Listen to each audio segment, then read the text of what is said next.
Mike Haddad, welcome to Coffee and CEOs. I feel like in this role, but also I feel like as a husband to my wife and a father to my children and now our grandchildren, that I want to be a positive, stabilizing force.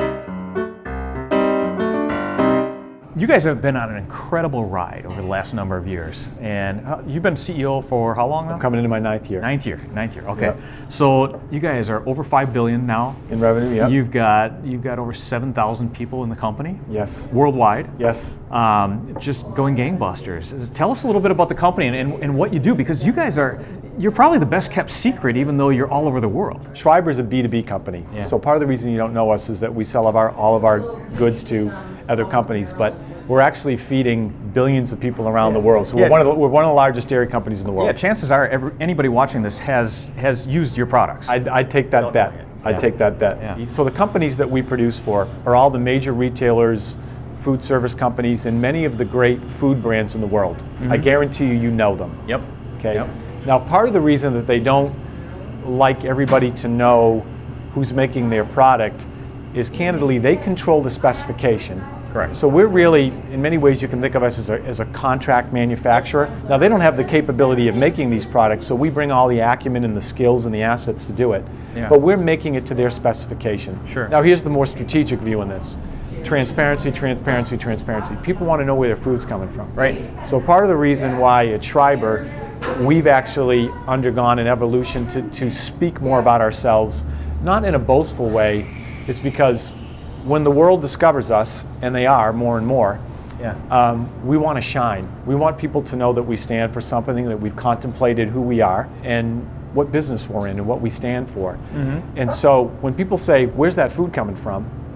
Some of our customers are saying, geez, that's coming from Schreiber Foods. They care about their community, and we're partnering with suppliers that have good values.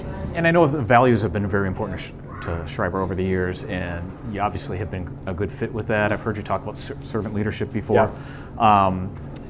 When you came in, you had a leadership team that you inherited.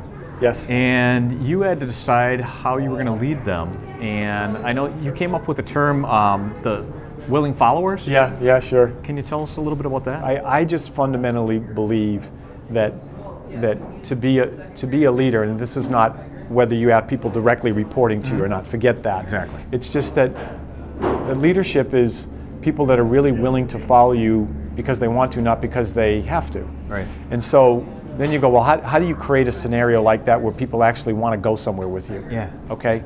It comes down to trust. Mm-hmm. And how is that trust built? Well, I think it starts right away with believing in someone as a person, in their true humanity and their character. Mm-hmm. That's where it starts. Then I think it gets more rich from there about if we do things together and we achieve things and we do it well, then I want to do that again. Yeah. I'd like to be part of that. For me personally, though, all of it has to be for the well-being of others. Mm-hmm. I don't care whether it's your family, or the people you lead, or the community, but for me, the ultimate satisfaction I get is by doing something that actually provides benefit to somebody other than me. No, I'm not foolish. As you can appreciate, there's a lot of reward that comes from that. Yeah. Just a lot of reward that comes back by seeing good done for others. But I think for me, that's how I've chosen to lead, and I would say some of it candidly was innate. I don't think I ever thought about it differently, but I was blessed to be surrounded by many leaders who felt the same way. What were some of your biggest challenges coming in as a new leader, new head of the organization? The challenge is when you're now responsible for say now you're leading in a company for somebody's development. You have to participate in that. Now they own it, but you're their leader. Yeah. You've got to, in some cases, you're the mentor, providing advice on all kinds of topics. Sometimes it's pure coaching, which is we got to talk about this. Mm-hmm. The challenge is just being good at that and being effective and being humane. Yeah. I'll say the other things too. As people go through all kinds of things in life.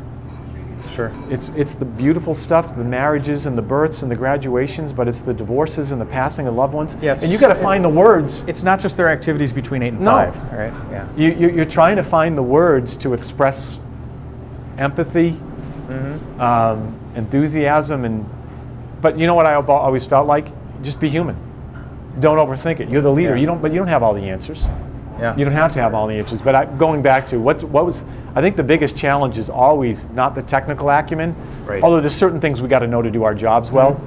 It's how can you lead and impact people that have so many different points of views and so many different experiences, and keep everybody moving in the same direction.